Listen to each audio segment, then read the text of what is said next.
On a moonless night, even silence has a heartbeat.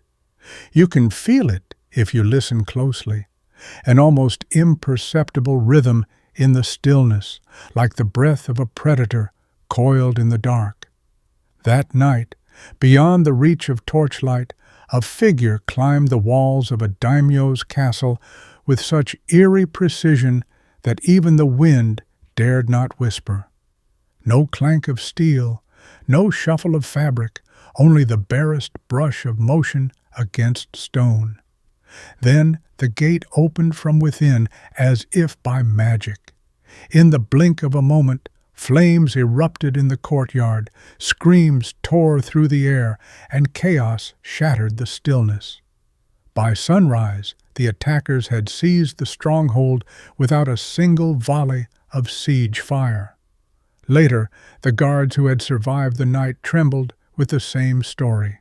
They hadn't seen anyone, not one soul. Had they been haunted by ghosts? No. Worse, they had been undone by shinobi, men of Ega. Could a whisper bring down a fortress?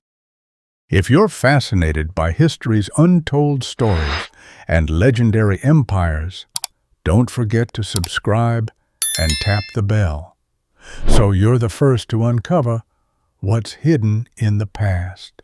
The genesis of the ninja begins not in the castles of Kyoto, but in the forgotten valleys of Ega and Koga.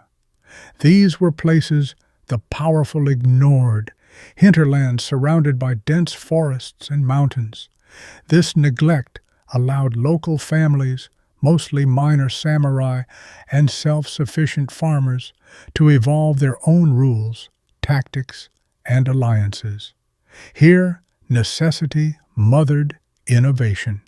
They couldn't face the armies of great lords head-on, so they vanished into the trees, bled their enemies with surprise attacks, and disappeared again before vengeance could catch them. Their skill at espionage, sabotage, and infiltration grew so notorious that rival warlords didn't speak their names lightly. But who were these families, really? Were they true samurai, or something else entirely? Within the forests, these rural warriors formed autonomous leagues, like the Ega Sokoku Iki, that functioned more like secret societies than traditional armies. One particular family, the Hattori of Ega, would become legendary for its leader, Hattori Hanzo, a name still whispered with reverence. These ninja didn't fight for glory or honor. They fought for survival, and sometimes for coin. As the rest of Japan bled under the ambitions of powerful daimyo, the ninja carved their own shadow empire, one knife at a time. What does it say about a people who choose shadows over sunlight? The ninja's secrecy wasn't just a tactic, it was a belief system. To become a shinobi meant embracing deception as virtue, invisibility as strength. Manuals like the Bansen Shukai, compiled long after the peak of ninja activity, outlined everything from incantations and poisons to weather manipulation and astrology. This wasn't idle superstition, it was strategic psychology. The more unpredictable the ninja seemed, the more fear they sowed. Some say they could vanish, others believed they could walk through walls. And the ninja? They never corrected these rumors. Why fight enemies with a sword when a rumor could paralyze them first? Can fear be more effective than a blade?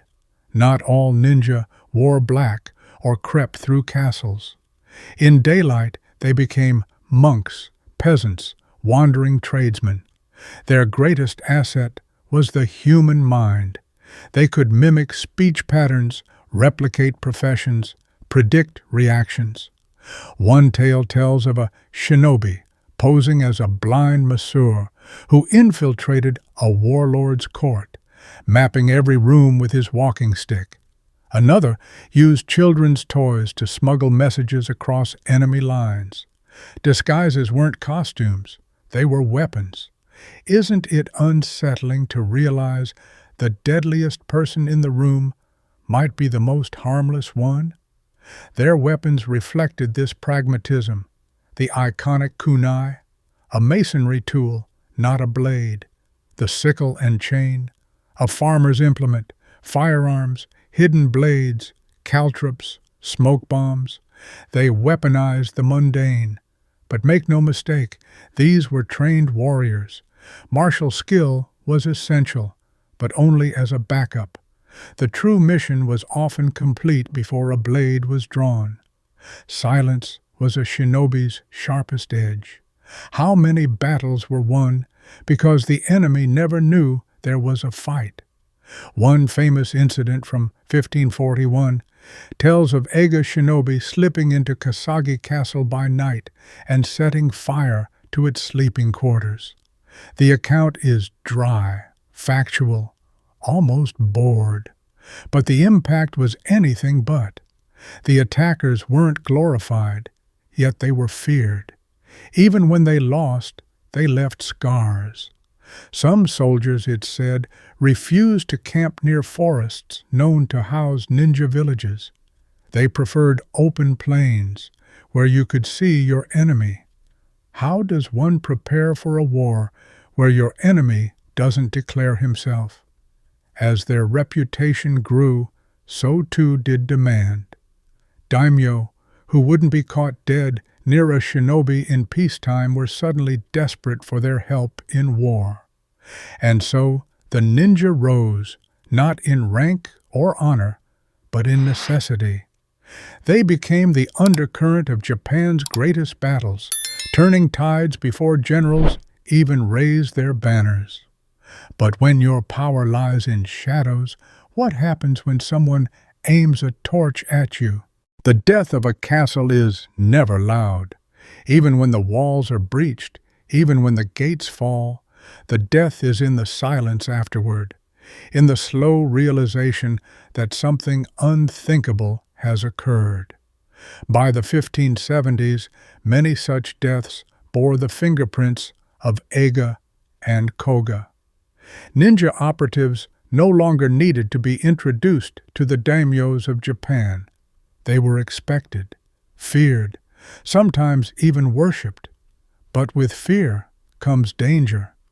The more powerful the ninja became, the more the lords who hired them began to worry. Could such shadows be controlled? Could you ever trust a weapon that disappears when you blink? Oda Nobunaga didn't think so. The warlord known for burning Buddhist monasteries and uniting central Japan under his iron rule had no patience for ambiguity. In his eyes, the ninja of Ega were no longer a necessary evil. They were a threat, and threats had to be crushed. In 1579, Nobunaga sent his son to deal with Ega. But the mission ended in humiliation. Ega ambushed the invaders, their forests swallowing thousands. Nobunaga's fury darkened. 2 years later, he marched into Ega himself, this time with 40,000 men. Shockingly, he brought Koga shinobi with him, forcing them to betray their distant cousins. Imagine it, shadows sent to hunt shadows. What do you do when even the darkness turns against you? The Ega were overwhelmed. Their leadership was annihilated, their villages burned, their way of life extinguished in days. What had taken generations to perfect, an entire philosophy of warfare, was erased. Survivors fled, scattered like ash. But not all were lost. A group, including the formidable Hattori Hanzo, found sanctuary with Tokugawa Ieyasu, a cunning rival of Nobunaga. The ninja, once vilified, were now bodyguards and spies for the man who would become shogun. What does it say about survival when those once hunted become protectors of the next regime? Here we shift from clans to the lone figure of a man who would steal the limelight from even the greatest shinobi networks. His name was Ishikawa Goemon, and if Hattori Hanzo was the master of stealth, Goemon was its renegade child.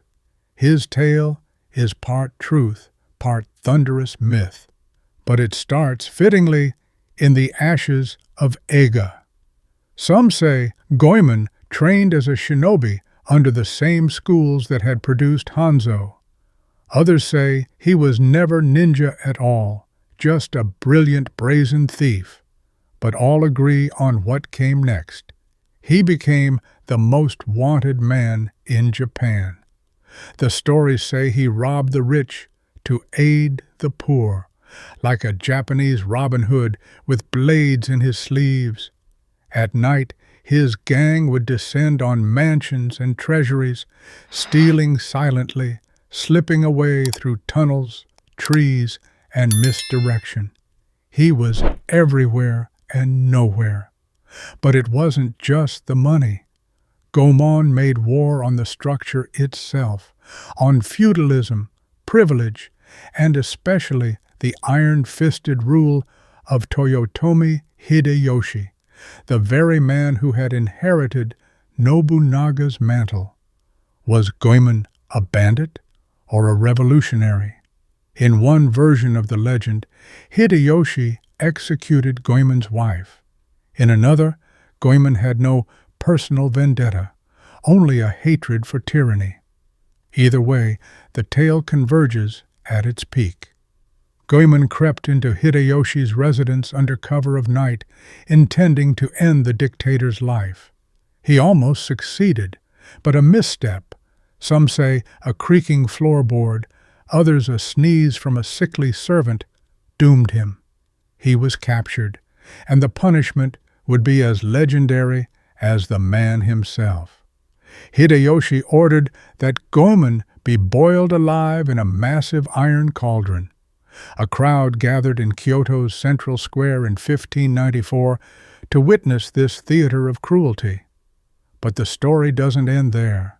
As the oil began to bubble, Goemon is said to have lifted his young son above his head, shielding the boy from the scalding liquid even as his own flesh was cooked away. The image burned itself into Japanese memory. Here was a man, condemned as a criminal, dying not with screams, but with sacrifice. And from that moment on, he became more than a bandit. He became a symbol.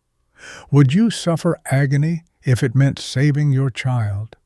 After his death, the stories multiplied.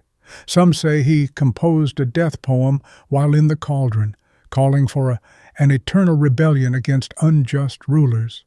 Kabuki plays retold his saga, dressing him in elegance and fury, a noble soul in a corrupt world. But let's be honest, legends don't grow this big without fertile soil, and the soil, in this case, was soaked with injustice. The common people had long suffered under warlords who grew fat on taxes and tributes. Goemon was their vengeance, their ghostly blade in the night. Isn't it curious how a criminal becomes a hero when the system is your enemy? The death of Goemon marked a turning point, not just for ninja lore, but for Japanese memory. He was a man who died like a villain and rose as a myth. A ninja who fought alone, not for clan or coin, but for something deeper. Whether that something was personal revenge or collective rage, we may never know. But one thing is clear, his death didn't kill his legend, it birthed it. So what lives longer, blood or story? There's a saying in Japan, the wind reveals nothing of the arrow's path. In many ways, the legend of the ninja is that invisible arrow, powerful, precise, and almost impossible to trace. As centuries passed and feudal Japan gave way to peace, the shadows where the ninja once thrived began to fade. But their legacy, especially that of Ishikawa Goemon only grew bolder, and with it came the question that scholars and storytellers still wrestle with. What is myth and what is memory? In the Tokugawa period, the Edo government consolidated power and ushered in an age of peace that lasted for more than 2 centuries. And while many former warriors found themselves without purpose, the ninja adapted. Some were absorbed into intelligence roles within the Tokugawa shogunate, becoming elite spies and security experts. Others disguised their former lives beneath mundane occupations, martial arts instructors, merchants, even farmers. And yet, some turned to crime, not as legends, but as practical men with fading skills. But of all these post-feudal paths, none stirred the popular imagination like that of the mythical Goemon. Why did his story refuse to die? Even in this time of order and surveillance, tales of Goemon exploded in kabuki theater and woodblock prints. He was no longer just a thief or ninja. He had become a cultural archetype, a masked defier of tyranny. The details grew fantastical. Magical swords, supernatural speed, poetic death declarations. Goemon was elevated to what some might call a tengu, a creature both feared and admired. But beneath the silk and smoke of fiction, was there still a man worth remembering? The historical record, scarce though it is, offers clues. In the diary of a Kyoto nobleman, a brief entry from 1594 mentions criminals boiled alive by decree. One of those criminals, later identified in several early sources, was Ishikawa Goemon. A Confucian scholar, decades later, would write of a notorious thief who broke into houses repeatedly until finally being captured and executed by boiling. No poetry, no moral grandeur, just a criminal caught and punished. These records don't speak of rebellion or righteousness. So was Goemon just another outlaw, distorted by time? It's tempting to conclude that, yes, he was merely a particularly unlucky thief. But then, why the elaborate execution? Why the attention from Kyoto elites? Bandits were not rare in Sengoku Japan. What made this one different? Therein lies the turning point. The sheer spectacle of Goemon's death hints at something larger. Public boiling wasn't just about punishment, it was about making an example. And examples are made of people who symbolize a greater threat. Was it what he stole, or who he stole from? Consider this. Nearly all sources that speak of Goemon's deeds come from the upper classes, the very people he allegedly targeted.